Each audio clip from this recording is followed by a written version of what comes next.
We'll begin the meeting for the Ways and Means.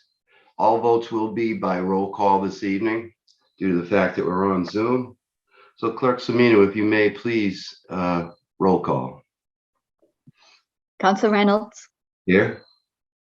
Councilor Flaherty. Here. Councilor Maglio. Here. All present. Thank you very much. Okay, and welcome everyone here this evening for the Ways and Means Committee. We have a number of items tonight. So first up, we'll take care of our approval of minutes. And is there a motion to approve the minutes? Motion to approve the minutes of March 24th, 2022, minutes of March 29th, 2022, and minutes of April 5th, 2022. So moved. Okay, all in favor, roll call, please. Councilor Reynolds. Aye. Councilor Flaherty. Aye. Councilor Maglio. Aye. 3 in favor, 0 opposed. Okay, thank you very much. There is no old business this evening for us to cover, so we will move into our first item on the agenda. And first up is motion 22046. Let's see. Actually, we're going to jump out of order here, and I'd like to start with motion 22048, Mayor Home Rule Petition, retirement of Officer Matthew Donahue, or take up any action relative thereto. Do we, is there anyone from the mayor's office that would like to speak to this motion, please? Thank you. Good evening, Chairman Reynolds, members of the Good committee, Clerk Semino. Nice to see everybody. Also joining us with regards to this request is Police Chief Mark DuBois and Braintree Police Officer Sean Diaz. Sean is also the Vice President of the Braintree Police Officers Association. And so I think, as everybody is well aware at this point, our officers, and particularly Officer Donahue, was involved in the incident on June 4th of 2021, during which he suffered physical and also significant emotional injury based on his involvement in that incident. The committee has received, in addition to the memorandum from the mayor, a letter of support from both the Braintree Police and Braintree Superior Officers Associations, as well as from the police chief, as well as some detail from 2 of Officer Donahue's treating physicians that effectively outline the effects that the event had on him and the reasons why his career sadly has to come to a far too early and untimely end in law enforcement. So the last time we talked about this, we talked about how this is significant relief, and it's only warranted in the most extreme of circumstances. And it is unfortunate that we find ourselves having to address this again, not because the relief proposed is unjustified, but because we've had not 1 but 2 officers undergo such severe trauma that they can no longer continue in the career that I'm sure they anticipated being a part of for the greater part of their life. And so with that, and with the information provided from Officer Donahue's treating physicians, as well as from the chief and from his fellow officers, on behalf of the mayor, we felt that this was incredibly important and justified in order to continue to repay Officer Donahue for the service that he gave to this community in the time that he served with us, to allow him to move forward and continue offering support and taking care of himself and taking care of his family.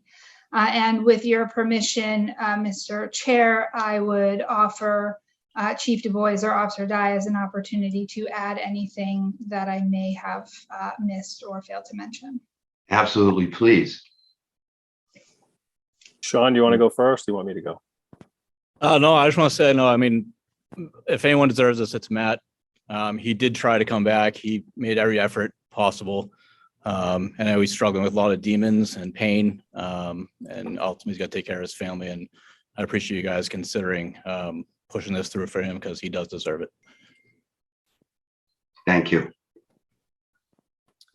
I'll just add, I mean, obviously it was an extremely unique and significant incident that occurred with these 3 officers. And since the day it happened, I've been in, I wouldn't say daily, but pretty close to daily contact with Matt. And I can say firsthand from dealing with him and talking to him what a major impact this has had on him, and his really significant attempt to return to work, and he did for several months. And I just know what him explaining to me what he went through, and this is not something that we would just present without it being such an extreme set of circumstances. And we were fortunate enough to put the presentation on for the counselors. I know a few were there who saw it from start to finish, what the incident was all about. But just keep in mind, this is they were recognized as one of the 10 most significant incidents in the country in 2021, to kind of put it in perspective. So, and I know how hard Matt attempted to return to work, and I can tell you also that he's pretty distraught over not being able to come back. I mean, he wants to stay probably as much as anybody. So I just ask for your favorable consideration on this. It means a lot to him, and I think to everybody at the police department. Thank you, Chief. Okay, I'd like to know is there any other further speakers, any other additional comments, Chief of Staff, before we move on to the committee members? I would just add, we did receive a question as to whether or not the retirement system can sustain this request as written. I did get confirmation from Dennis Gallagher, the director of the retirement board, that the system can sustain this. It will add to their unfunded liability, but at this point they had no substantive opposition to the request and would continue to monitor as it moves through the legislative process. With the previous request of this nature, the board did authorize a kind of an impact analysis to be done, which they're waiting to do until after it is approved in the legislature. So I would expect something similar would occur here, but again, it's not something that would take place until after the legislature took action on the home rule petition. Thank you for that additional information. Okay, I'd like to ask the committee members for any comments or questions they may have, and we'll start with the Vice Chair, Member Flaherty. Thank you. To me, it's clear that Officer Donahue's service to Braintree has been exceptional, and it's worth noting that the sacrifice that he's made in the course of carrying out his duties has also been exceptional. I think his actions certainly merit the terms of this home rule petition, and I'm happy to support it. Thank you. Thank you, Council Flaherty. Council Maglio, any comments or questions? Thank you. I would echo what Councilor Flaherty just said. I do have a comment and a question, though. In addition to that, my comment is I was very disappointed to miss the presentation that took place. I actually had COVID and couldn't go, and there wasn't a remote option. And I'm wondering, will there be another opportunity to see what you presented, Chief, at that evening for the council? Yes, but we want to limit it to, maybe the next time will be the last time, because quite honestly, it's very draining on everybody who was there that day. It kind of just reopened some wounds for everybody. So we would like to limit it. So if I know there was some of the councilors couldn't make it, and I think we'd be willing to do it again, obviously just to show everybody what happened and kind of answer a lot of questions that people may have. But if we do that, I would definitely like to just make it be the last time and maybe have just a complete audience of who's interested. That's something we can work on. But yeah, I'd be happy to present it to obviously show people what happened. Thank you. I certainly am not asking to have anyone be re-traumatized by it. So if that's the case, then I would say I don't need to see it. But is it a live presentation or is it a video compilation of their cameras? Like what was it?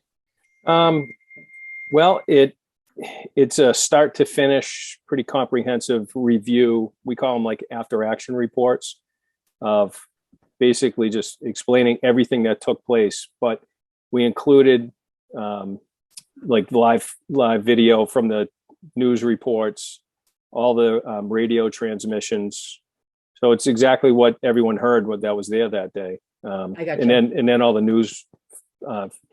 We certainly can do it. The deputies and I put it together, and I think we'd be happy to. I think it'd just be the last time for a lot of Yeah, people. Though. and it's fine if you don't. I just did want to comment that Yeah. I was very interested, and had it not been for COVID, I would have been there. The other thing that I was curious about is when you mentioned the impact analysis, Nicole, and you said that that it wasn't going to happen until after the legislation went through, and I'm a little confused as to what that process is. So if you could indulge me. Sure. So, if the council authorizes us to file this as a home rule petition, one of our representatives will have to file it. Typically, it starts in the House. It gets reviewed in the House in committee. Then it goes to the Senate, gets reviewed by the Senate in committee, and ultimately ends up on the governor's desk for signature. What's happening with Officer Seibert's petition, which is currently pending, is it has come out of committee with some changes that are concerning. They're changes that we voiced our objection to as it was going through the process, and are changes that still remain in, I think it's in the committee for third reading at this point. It would come out of the committee for third reading, and it would go then to the Senate for review. If those changes remain in the draft that goes to the Senate, our senators would have an opportunity to revise it and return it to its original form. In talking to Dennis with that current petition, because there's language changes pending, the impression I had was that it didn't make sense to do an impact analysis because they don't actually know what the parameters of the retirement are going to be until it gets passed by the governor. And so it's at that point that they would then analyze kind of what financial implications it would have on the system overall. Got it. Thank you. Mhm. Those were my two questions, or my comment and my question. And as I indicated, I completely concur with what Councilor Flaherty said. And I think if we're going to expect people to do a job and then that job they are harmed, then I think we absolutely support them in every way we can for as long as we can. And so I will be absolutely supporting this. Thank you, Counselor. I'd like to also add to that, before I talk about the actual motion itself, again, just some of the previous comments.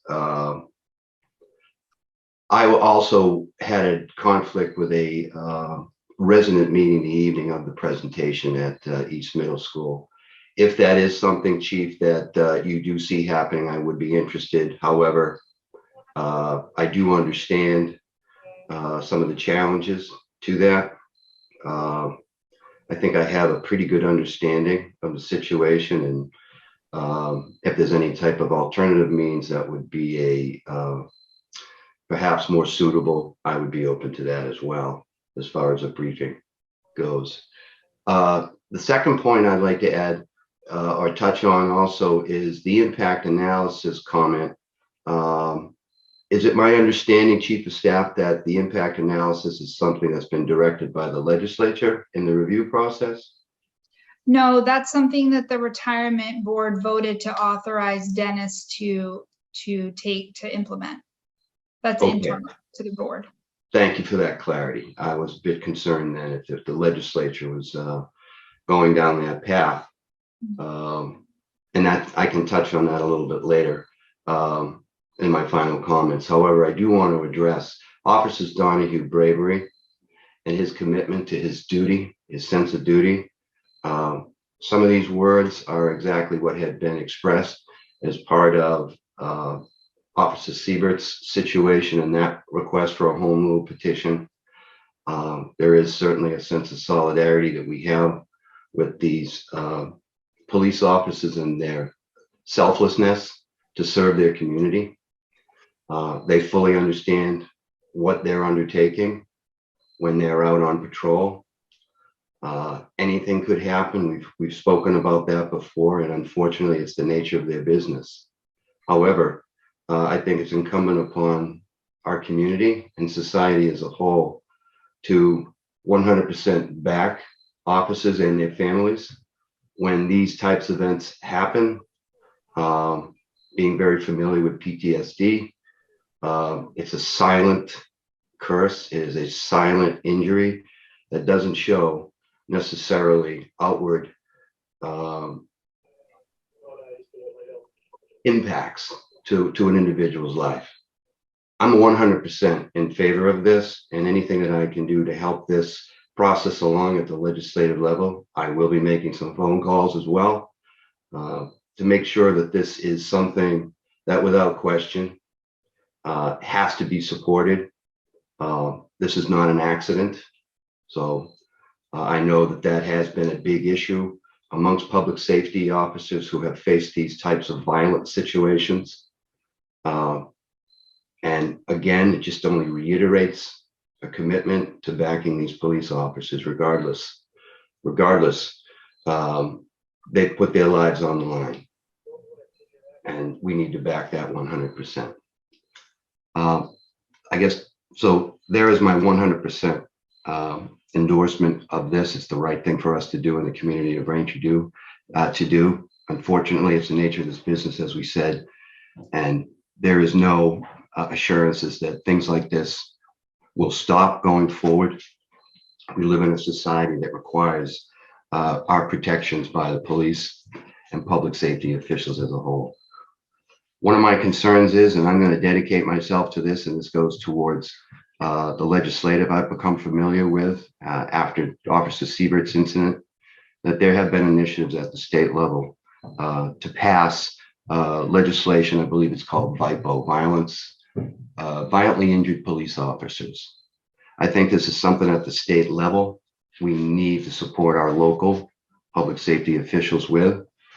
Fortunately for us, we do have a very robust retirement system in the town of Braintree, and I have faith in it. However, I think that the state as a whole should also stand up and support our communities in such a fashion.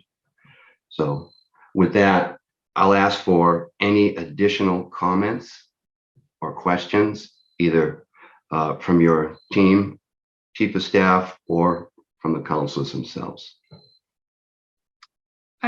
We don't have anything further except to thank the committee for their support. I think everybody would agree we're lucky to work in a community that is so supportive of its public safety officers. Agreed. Thank you. Okay. I would ask if there is a favorable recommendation to the full council from the Committee on Ways and Means.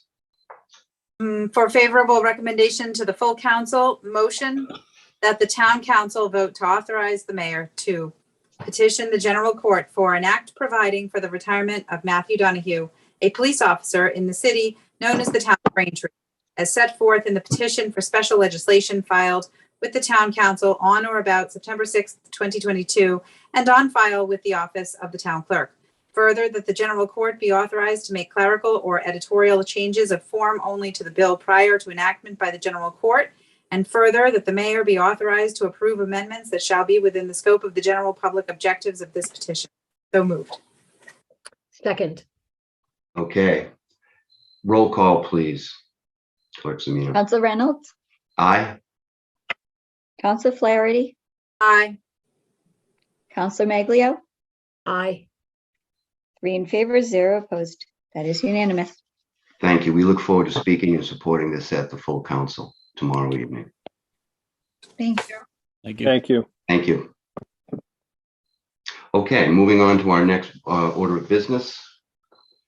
We will take up 22047, authorization to enter into a tri-town water treatment plant ground lease or take up any action in relative to thereto. Chief of Staff, the floor is yours. Thank you very much, Chairman Reynolds. So looking at the materials, on September 2nd, my office provided the clerk with a memorandum and 2 leases, and I'll talk a little bit about why there's 2. But I just want to make sure on September 6th, we provided revised copies of those materials with 1 change as it related to Section 2B, which is the renewal provision. So those are the versions of the leases that I'm going to refer to in the course of the presentation. With us this evening, we have Jim Arsenault, Director of the Department of Public Works, Lou Dutton, the Waterworks Superintendent, and Helen Gordon from Environmental Partners, who is our consultant on this project. So the last item I think that was before this committee was the Inter-Municipal Agreement, which was a necessary document regarding kind of the day-to-day governance of the water treatment plant. And this is what I think, and Helen, correct me if I'm wrong, the last and final piece of the legal puzzle as it relates to moving forward in the construction process and continuing to meet the state's deadlines as it relates to our funding from the trust account. The new water treatment plant is intended to be constructed on a parcel of land that is entirely located in Braintree. But it gets a little funky because when you look at those individual parcels, what we learned is portions of the land are actually jointly owned by Braintree, Randolph, and Holbrook. And that was a result of a taking that occurred many years ago. And it was to facilitate the provision of water to all three communities. So while the tenant is the same in both documents, it is the entity known as the Tri-Town Water District. The landlord in the first lease, which is for parcel 2051-2, that is the parcel that is jointly owned by all three communities. And then parcels 1035-01, 1035-03, and then portions of 2051-01 and 1035-02 are parcels that are exclusively owned by Braintree, and they are parcels that currently have Braintree structures and other components on them. So the lease for the Braintree property is the only difference is that it expressly calls out those items that exist on Braintree's parcel that remain Braintree's. They cannot be removed, modified, adjusted, etc., without express permission of Braintree, and they will remain within Braintree's control for the duration of the lease term, which will begin upon issuance of a notice to proceed with construction and will continue for one 50-year term with a potential to renew for an additional 50-year term. So I'm happy to kind of get in the weeds. It's a fairly legal heavy document. It's a document that was drafted by my office, including myself and attorney Crystal Huff, who is out caring for her beautiful and healthy new baby, and in conjunction with counsel for both Randolph and Holbrook, because all three communities on behalf of Tri-Town are going to have to agree to accept the document. Randolph voted last week and unanimously approved signing the leases on their behalf. And I think Holbrook is scheduled to meet, if not this evening, sometime soon, because we are all targeting a September 30 deadline. Oh, Helen, do you have an update on Holbrook? So Holbrook has their special town meeting on the 21st. At 7:15, and they have a warrant article for the lease. Perfect, thank you. So just some highlights. A lot of the terms are fairly traditional in a commercial lease. The Tri-Town Water District will be responsible for all of the utilities on the property, and that includes any installation or maintenance of new utility-related items that are going to be required for the plant. They're also going to be responsible for any permits, licenses, and approvals that are going to be required in order to operate the facility. The lease is with the Tri-Town Water District. They cannot assign the lease to anybody else, and they are required to maintain a pretty significant insurance obligations, which is something that we would traditionally ask for if anybody's coming onto our property, to make sure that we are protected from an insurance standpoint. And then it also maintains the landlord's right, and whether it's just Braintree on the Braintree parcel or all three on the other parcel, that we maintain a right to inspect the property, particularly to make sure that the operations remain in compliance with the lease itself. And so, as I mentioned, we are up against a state set deadline in order for us to get approval to continue with the construction process. We need to have the ground leases approved and executed before the end of September. And that will allow us to move forward in the construction and award process. I referenced it in the memorandum. Bids were due from general contractors last week. We did open those on Friday. Preview of things to come. Things are expensive and getting more expensive as time passes. So we want to make sure that we continue to meet the state set deadlines so that we don't put any of our funding at risk. And so we are simply asking for authorization for the mayor on behalf of the town to enter into these leases with the Tri-Town Water District for construction and operation on the property of the new Tri-Town Water Treatment Plant. Thank you. Thank you. All right. Now we'll take some questions from the counselors, and we'll start with you, Councilor Flaherty, please. Sure.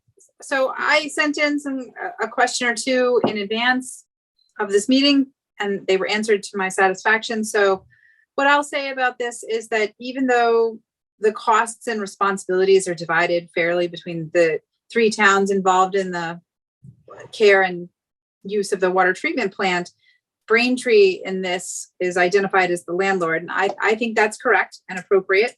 And I'm glad that those are the terms. There are a lot of components of this that make complete sense to me. Having a 50-year lease seems appropriate. And so I think that I'm satisfied that this is in the best interest of Braintree, and I'm happy to support it. Thank you. Thank you. Councilor Maglio, comments, questions?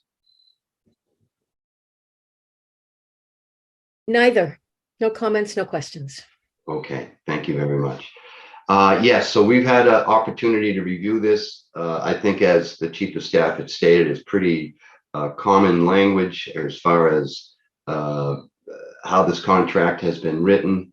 There was one question I had that has been answered, and there was just a clarification, just for the purposes of on the record. We hear when we talk about any cure going back to the lender in the event of, worst case scenarios, that lender is actually the towns themselves, not in a traditional sense when you think of it like a bank, due to the fact that we are the ones financing this, correct? Well, so when we come into operation, yes, that's absolutely correct, because we are effectively going to self-fund. But if any of the communities, I suppose, had to borrow to make their share of the payment, then a lender could come into play in that regard. But I have to believe that given the partnership we have with Randolph and Holbrook, that scenario is highly unlikely. And even if it were to take effect, there are several safeguards in place that would prevent or kind of delay, to give every opportunity to prevent a foreclosure in that scenario, and it would still bind the lender to all of the terms contained in the lease and the corresponding documents. Thank you. Appreciate that clarity, just to confirm that for us. You did make mention, Chief of Staff, of some potential language changes concerning the renewal. I didn't quite catch all of that. If you might just clarify a bit further. Sure. So just in the original drafts that were provided on September 6th, it had fairly generic language that called for one 50-year term and possibility to renew for a second 50-year term. We just cleaned that up a little bit. And so it's still in substance is the same. It's just language that as lawyers we felt was a little clearer, and that's what's included in the final versions. Thank you. Thank you. Nothing significant. Great. There was a question, I believe, that was submitted, and it was answered by the Chief of Staff from the Council President. Do you have that, Clerk Savino? I think you're on mute.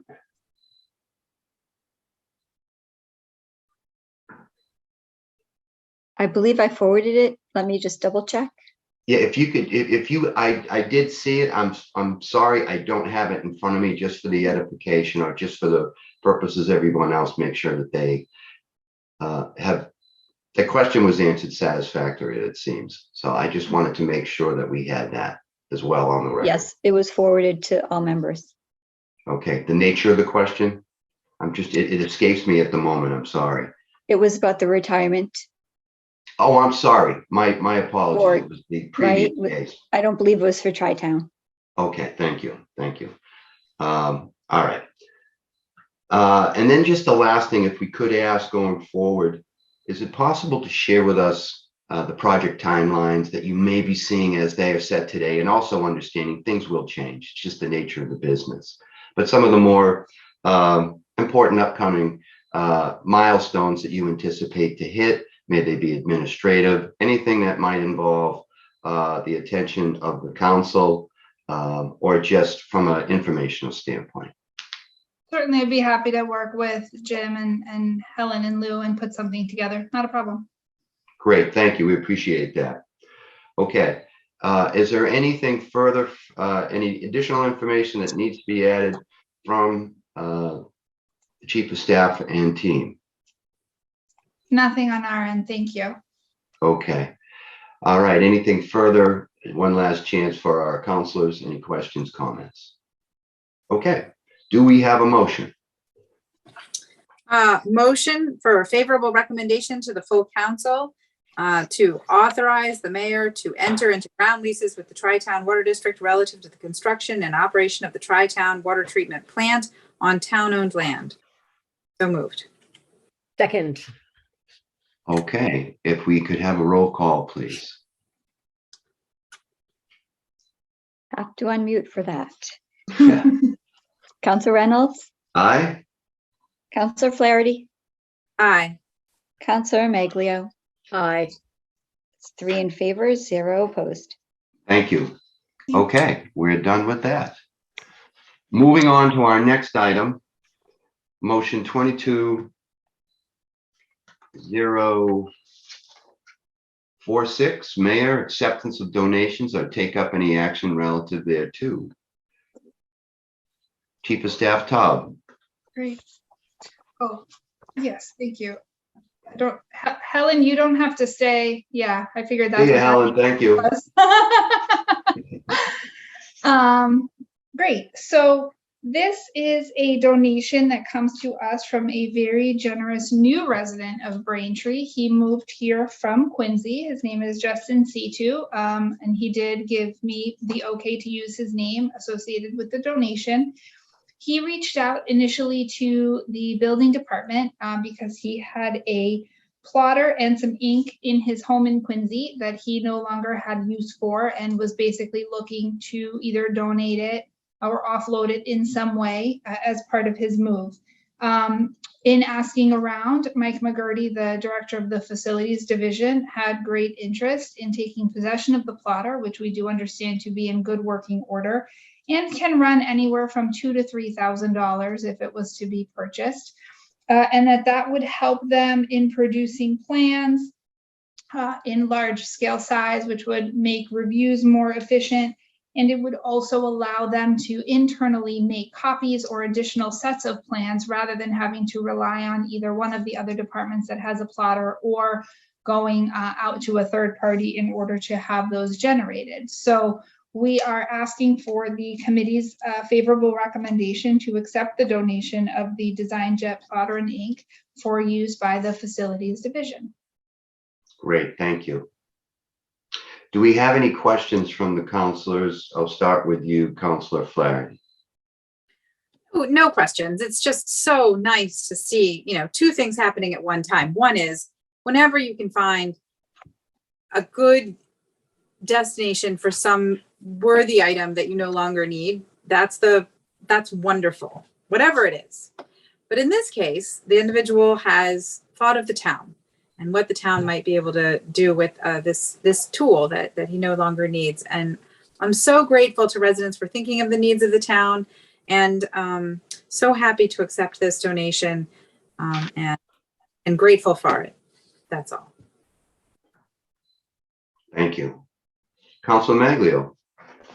I would again agree with Councilor Flaherty. I think it's important that it's in good working order and that someone has checked that, because sometimes when getting donations, it ends up being more of a burden than a gift. And in this case, it sounds like it's very much of a gift. And so that's terrific. And thank you very much to that resident, to Justin. Terrific. I don't have any additional comments, but other than just say thank you to Mr. Situ. No. All right. Do we have a motion? Motion for favorable recommendation to the full council that the town of Braintree be and hereby is authorized in accordance with section 53A of chapter 44 of the Massachusetts General Laws to accept the following gift upon the conditions attached and herein set forth. Donor Justin C2. Gift HP Design Jet Plotter and Ink. Purpose Facilities Division. So moved. Second. Okay. And Clerk Semino, please roll call. Counselor Reynolds, Aye. Counselor Flaherty, Aye. Counselor Maglio. Aye. That's 3 in favor, 0 opposed. Thank you. Okay, that is done. Moving on to I believe this is our last item of business for this evening under new business. 22051, Mayor, motion to accept Mass General Laws, Chapter 59, subsection 5, Clause 22H, property tax exemption for Gold Star parents, or take up any action relative thereto. Chief of Staff, please, the floor is yours once again. Thank you. Thank you very much, Chairman Reynolds. So on this item, we are joined tonight by Vincent Fontaine, our veterans agent, and we've got Ed Spellman, who's been with us all night, who can also help speak to this if there are questions. As the committee, I'm sure, is aware, the town currently offers several statutory-based exemptions for qualifying residents as it relates to their real estate tax obligations.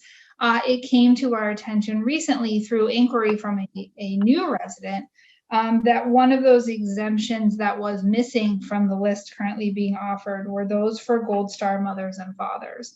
So we've provided a memorandum that details how one unfortunately qualifies as a Gold Star parent, but it is effectively a parent or guardian who has lost a child during service. And there are certain qualifications, including having resided in the Commonwealth for 5 consecutive years, or for the veteran who was domiciled in the Commonwealth for not 6 months before entering service. As it stands now, we know of one resident that would qualify for the exemption, which would take effect in fiscal year 2023. And the estimated, and it is just an estimate based on the current value of the home, of under $3,500 would be the value of the exemption. This would be funded out of the overlay account, which is part of each year's operating budget. The FY23 overlay account has $1,225,000 in it, and that shows an increase of $25,000 over the fiscal year 22 budget. So presumably enough to cover at a minimum the one exemption that we are aware of. And we felt that it was important, given the loss that these qualifying individuals have suffered through service to our country on behalf of their family members, that it was important to recognize that and do what we can in order to support them, even in just the slightest way possible through this real estate tax exemption. And so with that, we are asking for a favorable recommendation from this body to the full council so that we could enact this exemption along with the existing statutory ones currently offered through the assessor's office. Thank you. Okay. All right. Do we have any questions from the councilors? Councilor Flaherty. No questions. You know, we can never, ever repay Gold Star families for for the sacrifice that they've made for our country. And while we can't give them back what they have truly lost, I hope they will always know how grateful we are for the service of their loved ones. And this gesture, and it's only a gesture, but it's, what we can do as a council and as a town, but it represents the depth of our gratitude, and I'm happy to support it. Thank you. Councilor Maglio. This is a benefit that no one wants to get ever. And I'm sad that there's even one family who will be getting it. And I would absolutely support this without hesitation. Thank you. I too would support this without hesitation. And I think the key, I thank the previous speakers for their eloquent words in describing what type of a situation somebody who wants to serve their community and serve their country could leave behind as a result of such a dangerous endeavor, but one that's needed. And I think the word grateful cannot be underestimated here, is that we are a grateful nation, a grateful community, and this is the least that we can do to show. So we have 100% support from the Ways and Means Committee. I don't know if there's anything that the Veterans Agent, Mr. Fontaine, would like to add. I'd just like to thank you for hearing this tonight and taking it under advisement. As you said, it's one of those clubs you never want to belong to. And for us in the town of Braintree to do something for these parents is very nice, and it's thoughtful, and it will never bring it back, but at least they know we do care. So Very well said. Thank you. Okay. Do we have a motion? For favorable recommendation to the full council, motion that the town accept Massachusetts General Laws, Chapter 59, Section 5, Clause 22H, which provides for a full real estate exemption for surviving parents or guardians of soldiers and sailors, members of the National Guard, and veterans who, 1, during active duty service, suffered an injury or illness documented by the United States Department of Veterans Affairs or a branch of the armed forces that was a proximate cause of their death, or 2, are missing in action with a presumptive finding of death as a result of active duty service as members of the armed forces of the United States, provided, however, that the real estate shall be occupied by the surviving parents or guardians as the surviving parents or guardians domicile, and provided further that the surviving parents or guardians shall have been domiciled in the Commonwealth for the 5 consecutive years immediately before the date of filing for an exemption pursuant to this clause, or the soldier or sailor, member of the National Guard or veteran, was domiciled in the Commonwealth for not less than 6 months before entering service. So moved. Second. Second. Okay, thank you. Clerk Semino, roll call, please. Council Reynolds, Aye. Council Flaherty, Aye. Council Maglio, Aye. 3 in favor, 0 opposed. Thank you. That's unanimous. Okay, that takes care of our business this evening. As far as new business, one last thing. I know that we do have a meeting set for tomorrow evening. That's on our schedule. I do believe, and I'm going to ask Clerk Semino if you can just validate this for me. My understanding would be is we have covered all business required for referral to the full council meeting of the 21st. Correct. Everything's been covered. Everything's been voted. There's no need to hold the meeting tomorrow night. It will be canceled. Okay, thank you. So that being said, we do not have any further business this evening according to our agenda. Correct. All right. I will then take a motion for adjournment, to adjourn. So moved. Second. Okay, roll call, please, Clerk Semino. Council Reynolds, Aye. Council Flaherty, Aye. Council Maglio, Aye. all in favor to adjourn. All right, thank you all this evening for attending. Thank you. Good night, everybody. Thank you. Good night. Good night.